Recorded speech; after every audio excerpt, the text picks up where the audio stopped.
문제가 생겨도 하나님의 뜻은 이루어진다는 제목으로 하나님 말씀을 증거하겠습니다. 우리 교회 단톡방에 올려드린 대로 7월 8일 정부의 소모임 금지 조치 이후로 별의별 일들이 다 생겨나고 있습니다. 교회를 자꾸만 자극하는 일이 생겨나고 있습니다. 경기도 구리시에서는 교회 소모임 금지 조치를 위반한 교회를 신고하면 포상하겠다고 하는 공문을 담은 내용을 발송하였다고 합니다. 심히 우려스러운 일이죠. 또한 정부가 각 시도 교육청에 전달한 공문을 또 몇몇 학교가 다시 가정통신문을 학부모들에게 보내는 일이 벌어졌습니다. 내용을 보니까 전국 교회 방역 강화 지침과 함께 벌금 처벌에 관한 내용이었습니다. 있을 수 없는 일이죠. 왜 학교가 그런 걸 보내고 있습니까? 또한 정부기관이 교회 헌혈까지 막고 있다고 합니다. 교회에서 단체 헌혈하겠다고 전화를 했더니 헌혈 장소가 교회이기 때문에 진행할 수 없다는 통보를 받았다고 합니다.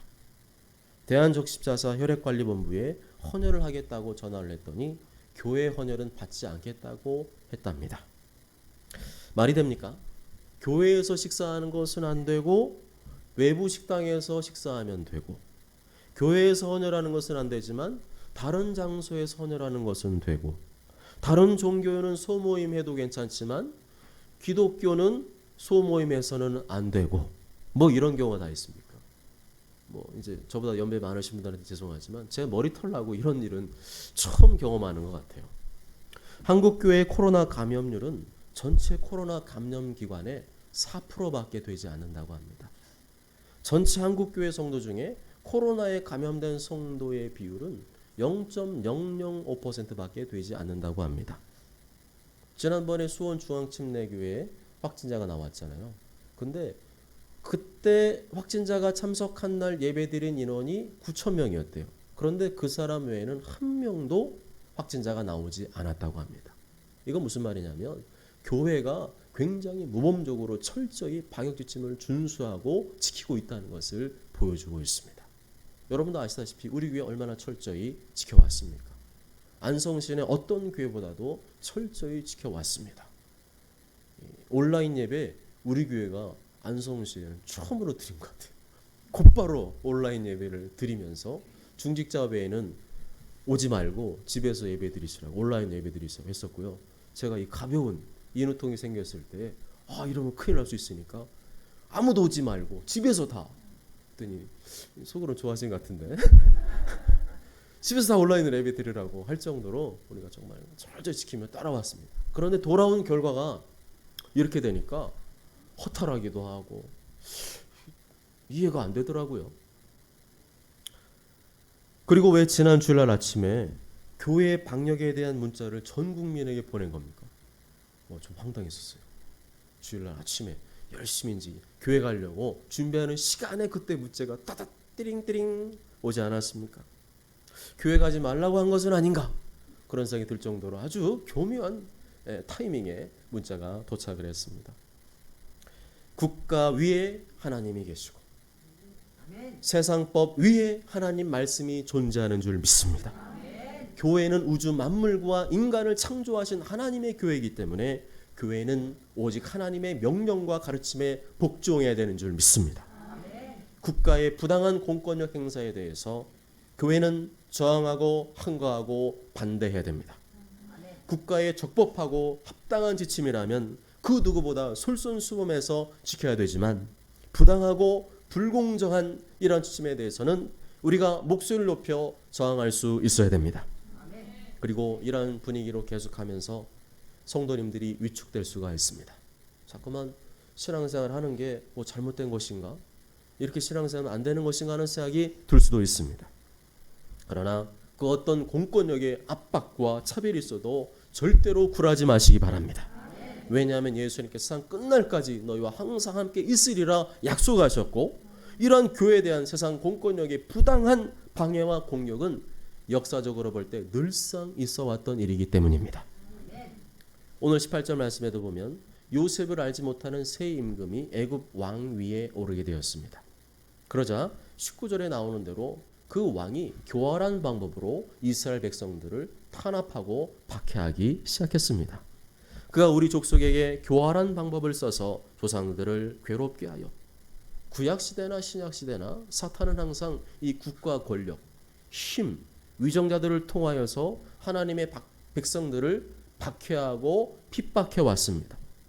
하나님의 뜻대로 다스리라고 주신 하나님께서 주신 그 권력과 법을 가지고 도리어 하나님과 교회를 박해하는 그리고 죽이는 수단으로 사용해 왔습니다. 이런 일은 계속 있을 것입니다. 과거에도 있었고 지금도 일어나고 있고 앞으로는 더 심한 일들이 벌어질 수 있습니다. 영적 전쟁은 끊임없이 벌어질 것입니다. 특히나 앞으로 신앙생활은 교회만 왔다 갔다 하는 신앙생활 정도로는 절대로 이길 수 없습니다.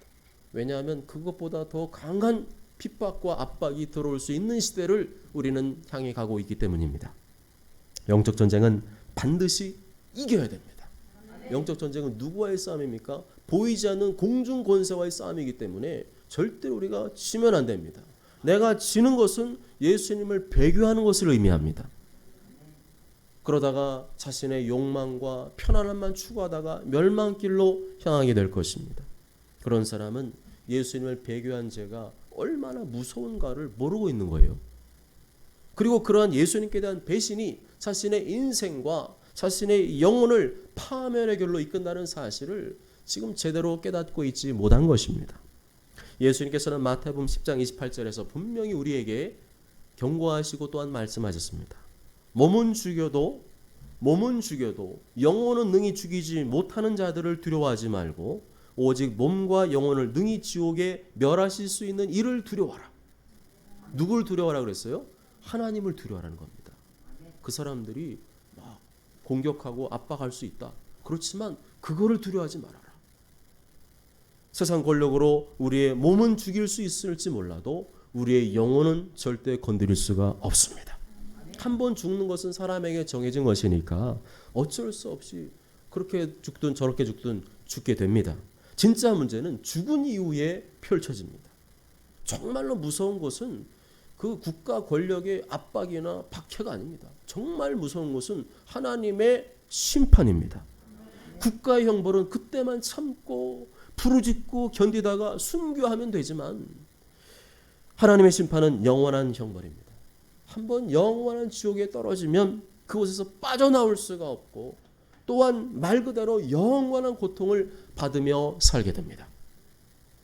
이 영원한 저주의 형벌을 예수님께서 대신 받아주신 줄 믿습니다. 그것을 믿는 사람에게 영생을 주신 줄 믿습니다. 그러나 이 영생을 실제로 누리고 살려면 이 땅에서 하나님의 뜻대로 아버지의 뜻대로 살아야만 합니다. 하늘에 계신 아버지의 뜻대로 하는 자라야 들어가리라. 이게 참 무서운 말씀이죠. 예수님 믿고 영생을 얻었지만 그것이 끝이 아니라는 것을 말씀해 줍니다. 이 땅에 있는 동안에 기회를 준다는 거죠. 내가 살아있는 동안에 많은 기회를 준다는 겁니다.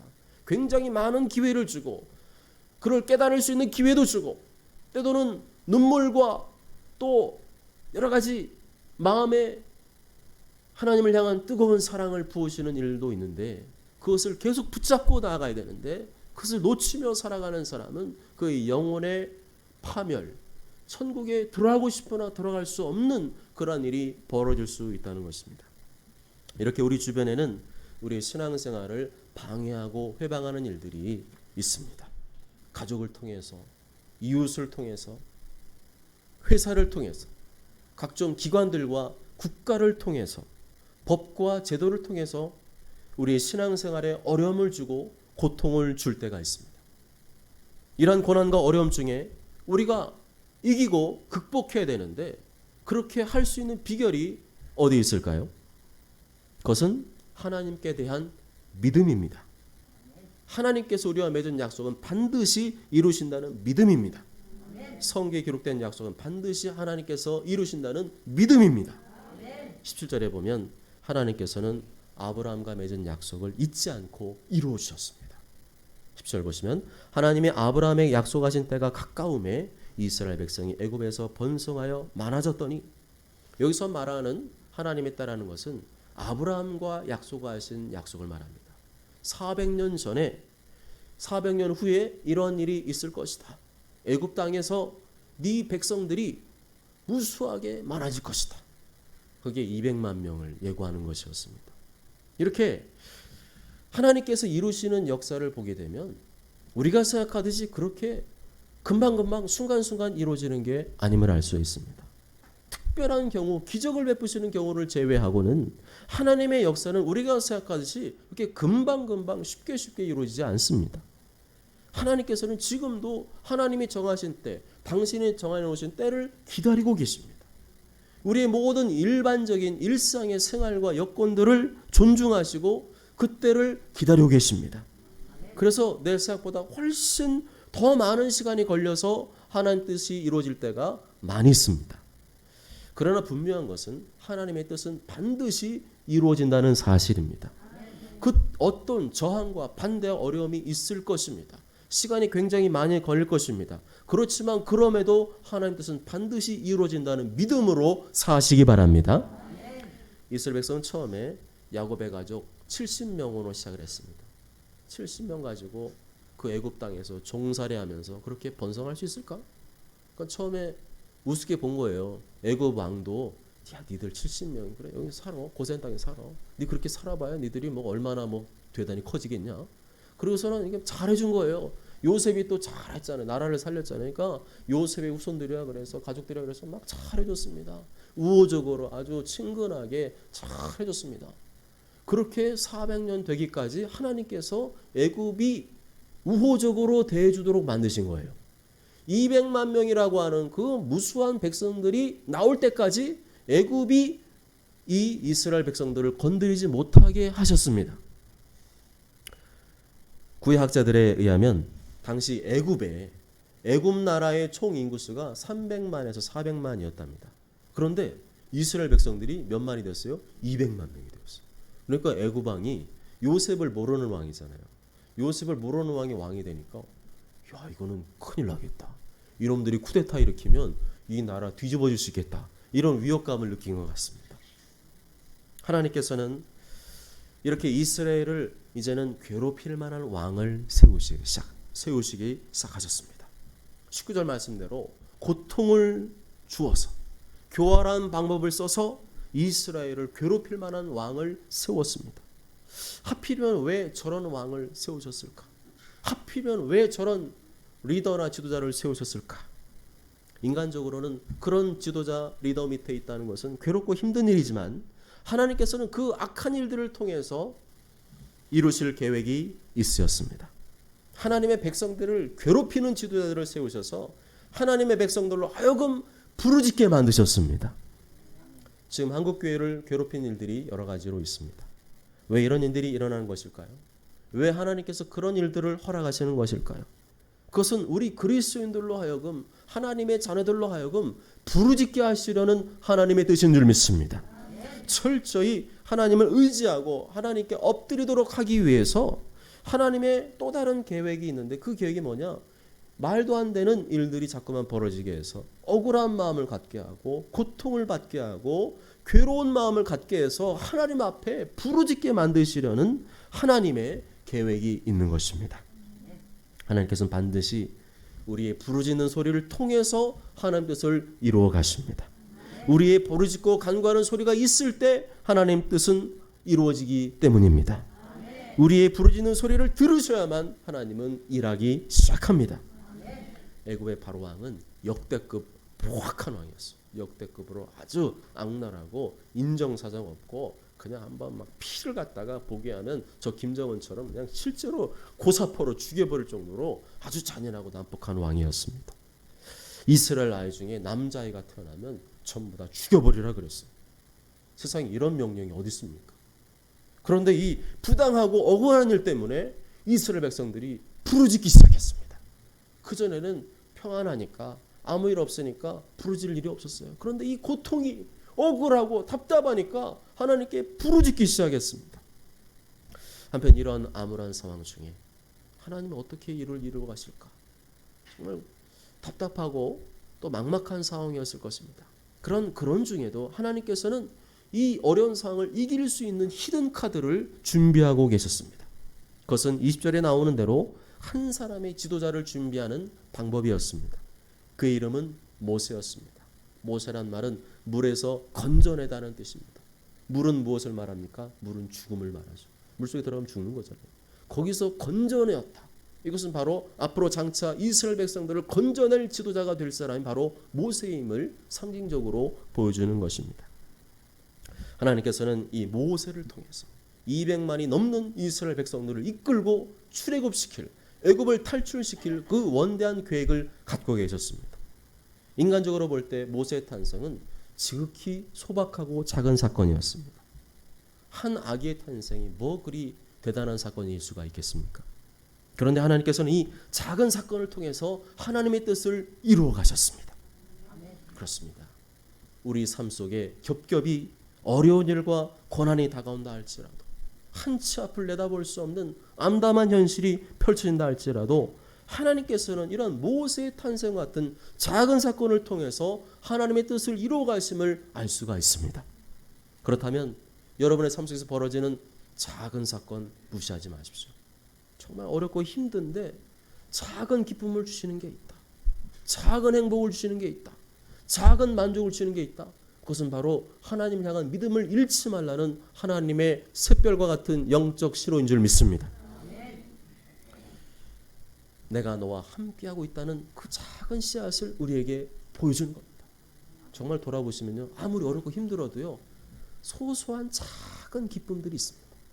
작은 행복이 있습니다. 특히나 어린 자녀를 둔 집안은 이 자녀 때문에 그 기쁨을 맛보거든요. 다른 거 다 힘든데 남편도 속색이고 아내도 속색이고 다 속색이는데 이 자녀가 있으니까 그 마음이 확 풀어지는 거예요.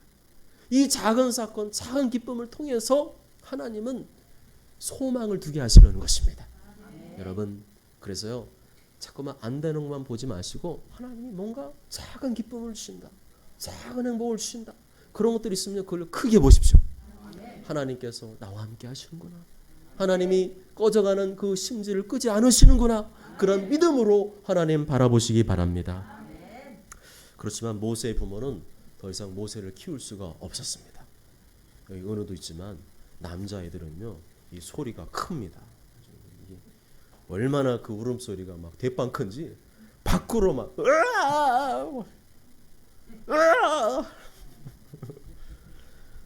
새 나가고 있었기 때문입니다.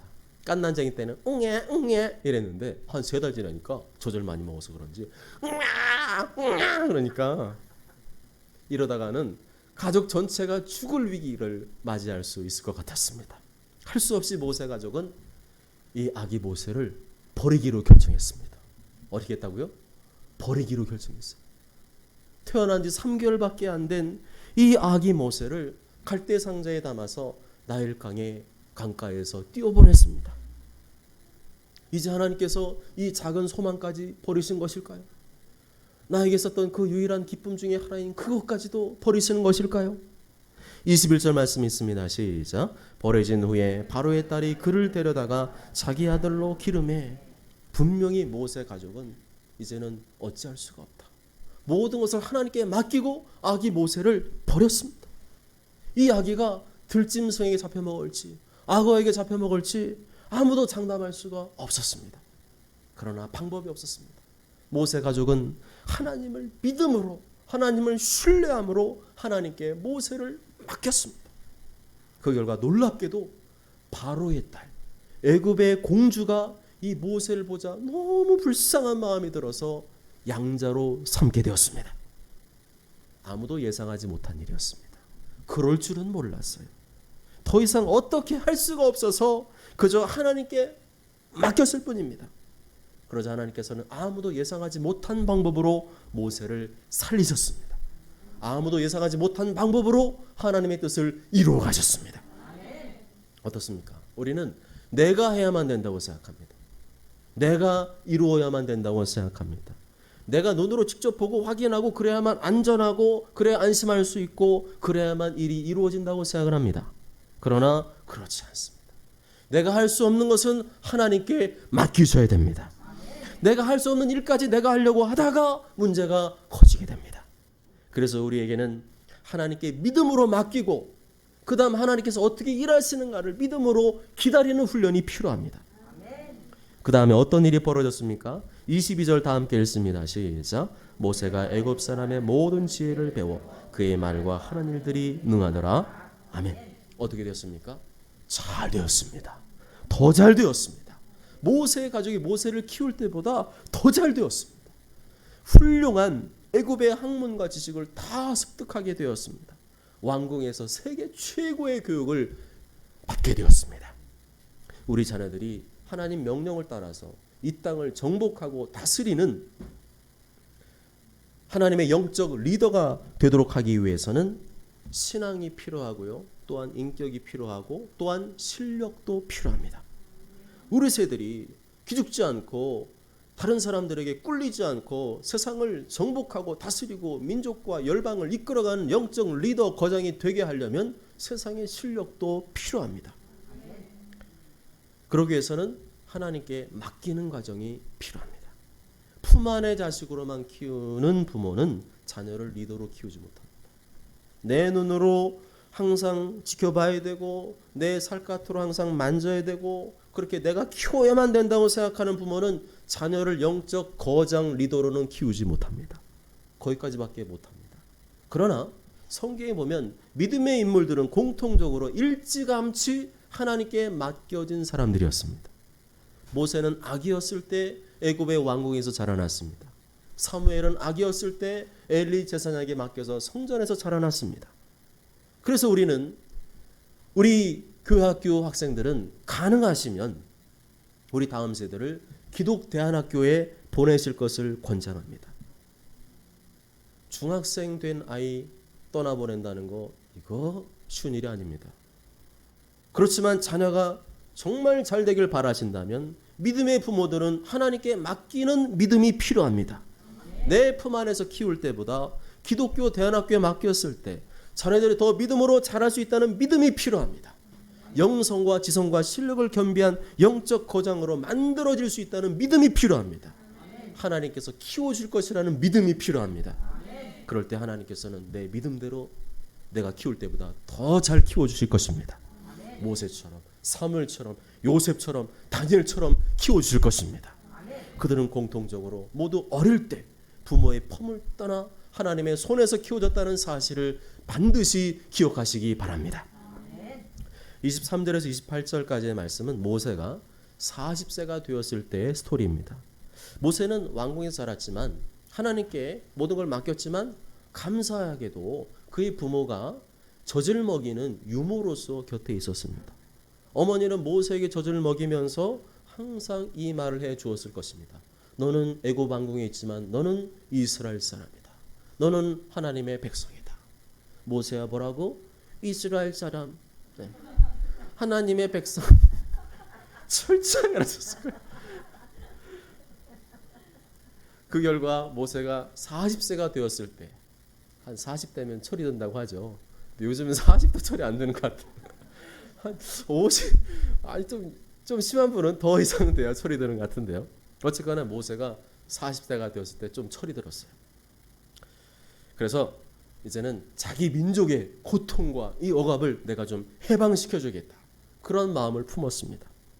그래서 자기 민족을 괴롭히는 애굽 사람 한 사람 보고 그 자리에서 쳐 죽였습니다. 그러면 사람들이 와 하고 모세 모세 모세 하고 따를 줄 알았는데 너무도 조용하게 아무 일도 일어나지 않았습니다. 무슨 말입니까? 아무리 하나님의 뜻이어도 조급하면 안 된다는 겁니다. 아무리 하나님 기뻐하신 일이어도 성급하면 안 된다는 것입니다. 하나님의 뜻이라는 미명 아래 어거지로 끼워 맞춰서 하나님의 뜻을 이루려고 해서는 안 된다는 것입니다. 그러면 실패합니다. 또 다른 고통이 가해집니다. 우리는 하나님의 때를 기다려야 됩니다. 하나님의 때를 기다려야 됩니다. 늦었다고 생각되어도 기다려야 됩니다.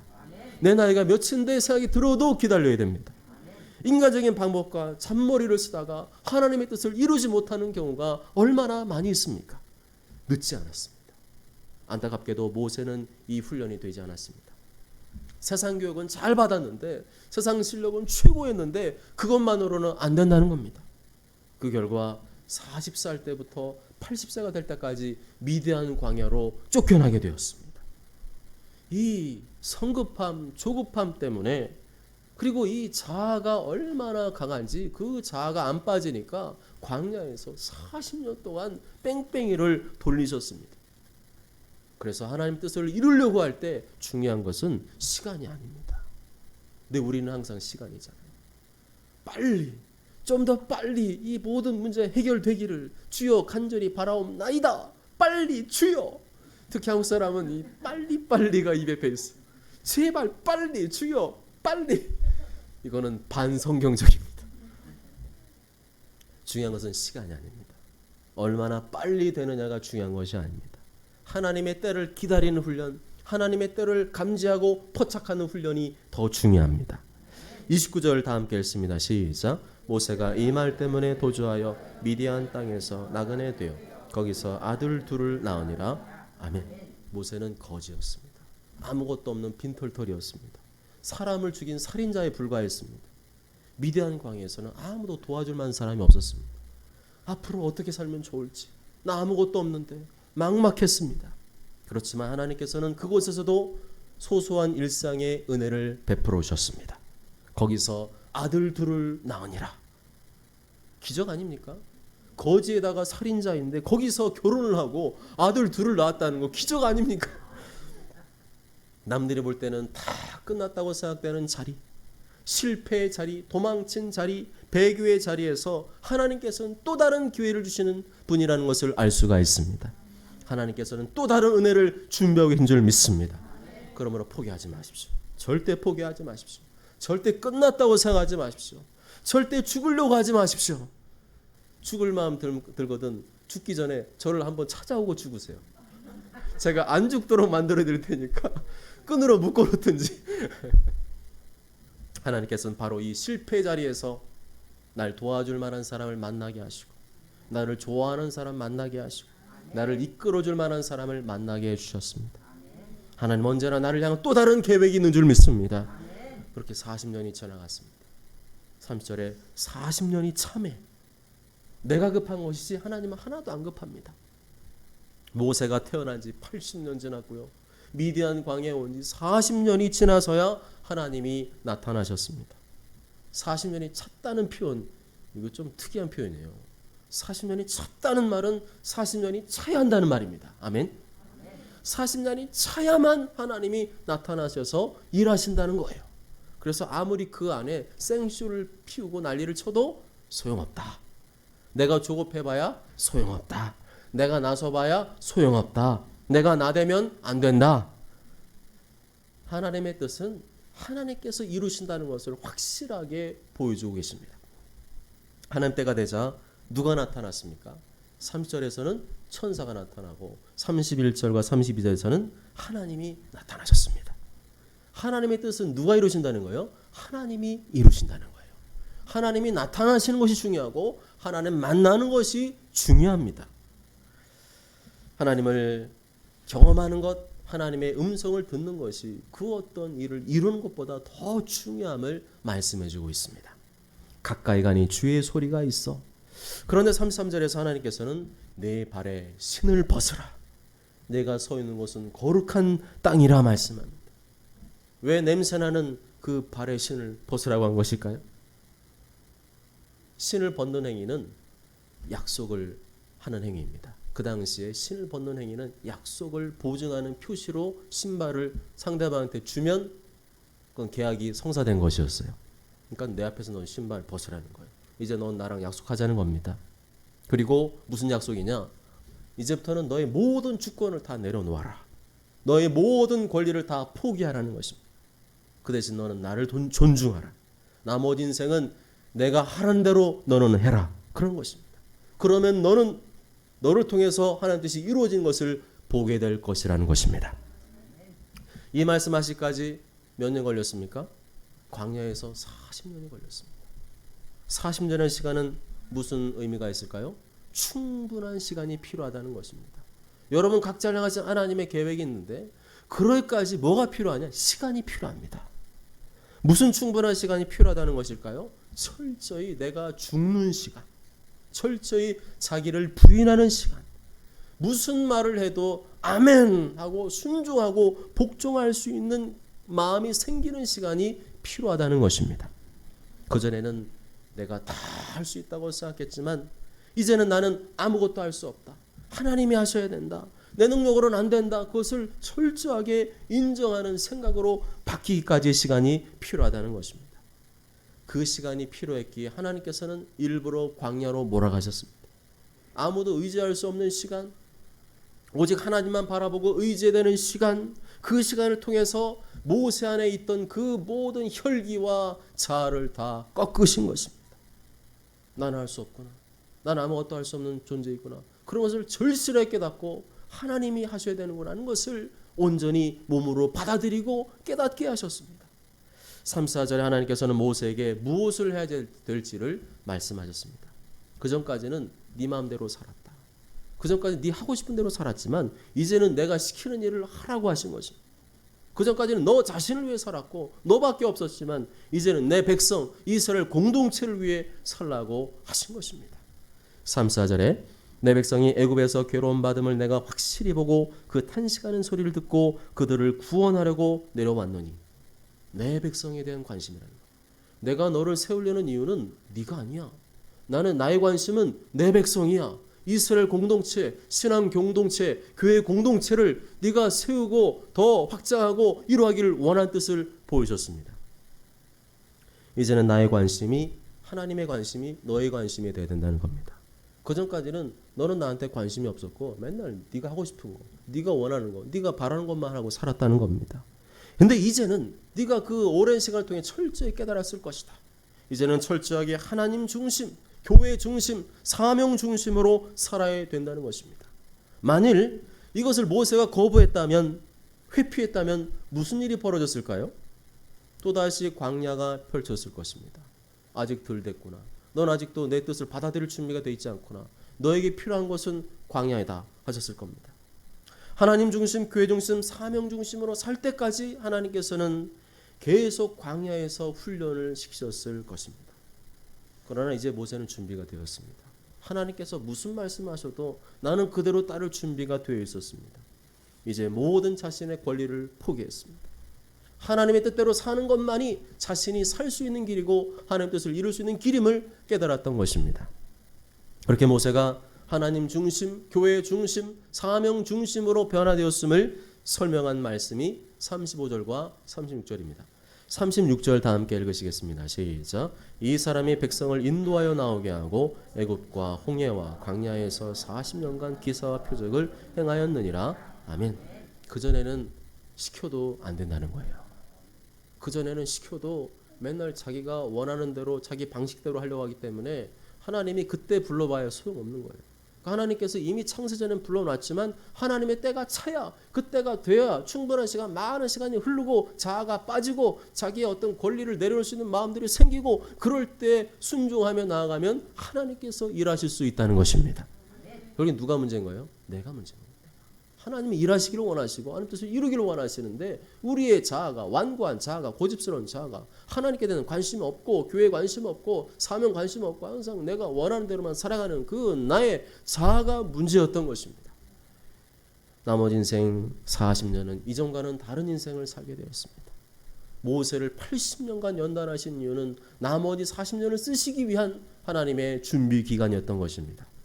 사랑하는 여러분, 이스라엘 백성들을 향한 하나님의 뜻이 이루어지기까지 순탄하지 않았습니다. 애굽왕 바로의 박해와 공격이 있었습니다. 남자 아기를 죽이는 정말 이해할 수 없는 잔인하고 포악한 일들이 벌어졌습니다. 그러기까지 무려 400년의 시간이 흘렀습니다. 또한 모세를 하나님 뜻을 이루는 지도자로 세우기 위해서 80년이라는 시간이 걸렸습니다. 그 과정 중에 실수도 했습니다. 사람도 죽였습니다. 죄도 지었습니다. 사람들로 철저히 격리되는 시간이 있었습니다.